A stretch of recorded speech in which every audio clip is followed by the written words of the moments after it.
Air Canada Rouge is suspending its operations today with new restrictions in place for all international travel to Canada. This is the latest series of layoffs and closures as airlines call on Ottawa for bailouts and some more support. With a closer look at what's being asked for and the response, I'm joined by Mike Mueller. He's the Senior Vice President of the Aerospace Industries Association of Canada. Good morning to you. Good morning. Thanks for having me. I'm glad that you're here. Air Canada's latest quarterly earnings report shows passengers carried fell 88% and revenue down 86% compared to this time last year. So if this trend continues, where will that leave the sector? Well, thanks again for having me, Anne-Marie. And maybe just way of background, AIAC represents about 95% of aerospace activity in Canada. And a large portion of what our industry does is build, manufacture, and maintain the planes that your viewers would fly on. And we are very concerned about the lack of government support for our sector, especially when we see governments around the world, who I should add, are competing for the good-paying jobs that the industry creates. And they are taking action and making significant investments.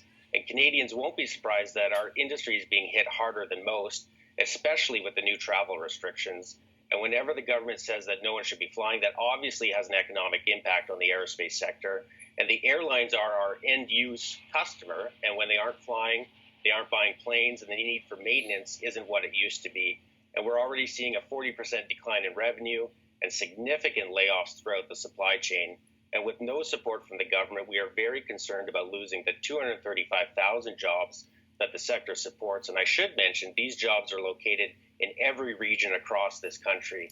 And they're highly skilled, highly paid jobs that will move to other jurisdictions where they are supporting their industries. And one of our real competitive advantages here in Canada is our skilled labor. And we're looking to the government to help us through this very tough time. You mentioned that other governments are getting support. Ottawa did announce relief loans for Sunwing and Sunwing Vacations. They totaled around $375 million. But when you compare that to the U.S., Germany, and France, governments there have given out billions in airline bailouts. So why have we not seen the same here? What reasons are you getting? Well, I can't speak for the airlines on the refunds and things like that.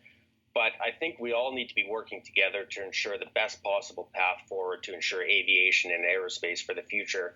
And from our perspective, that has to include a sector strategy. It's the best way to move forward, to get everyone on the same page and working together.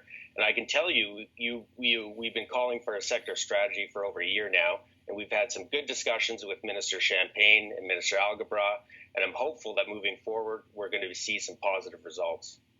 Public Health Agency of Canada is reporting air travel. It likely accounts for about 2% of cases of COVID-19 overall. So if that's the case, why are we seeing more regulations leveled against the industry?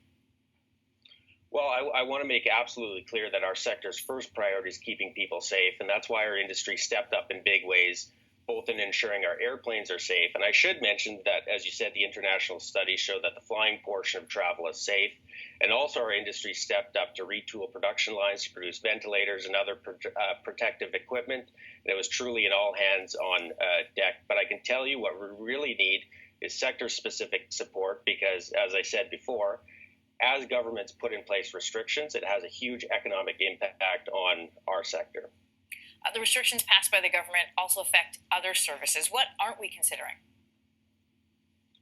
Well, I think there's a whole host of activity that we support. Passenger flights is one aspect of what we support, but we also have cargo flights, search and rescue flights, and there's obviously a military component. And we're very concerned about losing capacity to support those activities here in Canada.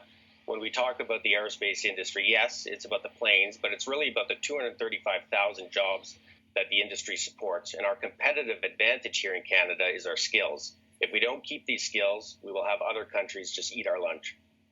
Mike Mueller, I want to thank you for your insights this morning. Good to talk to you. Thank you very much.